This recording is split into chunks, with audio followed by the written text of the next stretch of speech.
Imagine this. You spend your entire life trying to fit in. You adjust your words, your clothes, your choices. You smooth your edges, silence your instincts, reshape yourself, all in exchange for approval. And slowly, almost imperceptibly, you drift away from who you truly are. You learn to fear judgment. You learn to measure your worth through the eyes of others, eyes that change with time, mood, and circumstance. You begin to believe that your value depends on how the world perceives you.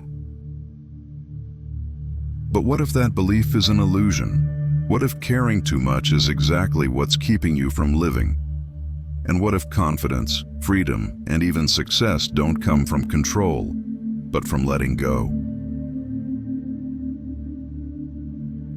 Michel de Montaigne, a 16th century thinker, explored this paradox with remarkable clarity. While his world collapsed into wars and chaos, he withdrew into a quiet tower, not to escape life, but to observe it closely. His essays were not meant to instruct, but to liberate. His philosophy is not abstract. It's a compass for anyone seeking authenticity, lightness, and inner peace. Montaigne challenged our idea of success, questioned the need to please, and pointed toward a forgotten path: detachment. In this video, we walk that path. We examine the anxiety of pleasing, the fear of failure, the addiction to control, and with Montaigne as our guide, we discover what happens when you stop caring about what never truly mattered. From an early age, we're taught that control equals safety. Control protects us from mistakes, judgment, failure, as if life were a perfect equation, solvable through effort and worry. But Montaigne saw something few dare to admit. Control is largely a fantasy.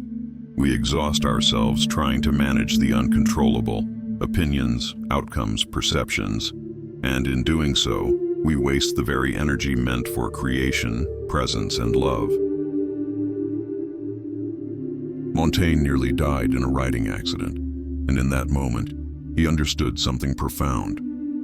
No amount of planning would have saved him. That realization changed everything. To live is not to control. To live is to accept the flow. He wrote, "My life has been filled with terrible misfortunes, most of which never happened. How many fears have you carried for futures that never arrived? How many nights lost rehearsing conversations that never occurred?" The pursuit of control disconnects us from reality, and the tighter we grip the reins, the more unstable life feels. Montaigne invites us to look at this obsession gently, and then let it go. Because life is not a machine to operate. It's a living organism, unpredictable, alive, and it only opens itself to those willing to dance with uncertainty. There is an invisible force guiding many of our choices, the need for acceptance. From childhood, approval becomes currency, a compliment, a nod, a sense of belonging, and so we build identities designed to please. But Montaigne noticed something essential. When you live for acceptance, you lose yourself. He wrote to understand himself, not to persuade others. He sought authenticity, not applause. That courage still resonates today. Validation is subtle. It hides in what we wear, what we suppress, what we adapt. And in avoiding discomfort for others, we imprison ourselves. Even worse, when validation arrives, it never satisfies, because it was never meant for your true self. Montaigne offers another way: to know yourself so deeply that others' opinions lose their power. When you stop seeking approval everywhere, you discover something rare: self-acceptance. And from there, life becomes quieter and truly yours.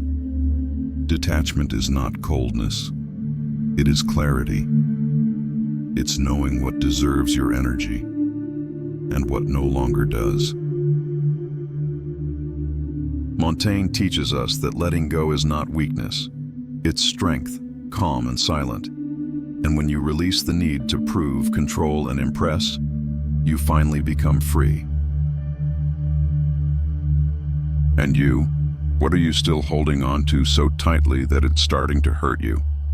What could happen if you, for a moment, just let go? Share your experience with detachment, with the act of letting go, in the comments. Perhaps by telling your story, you can help other people.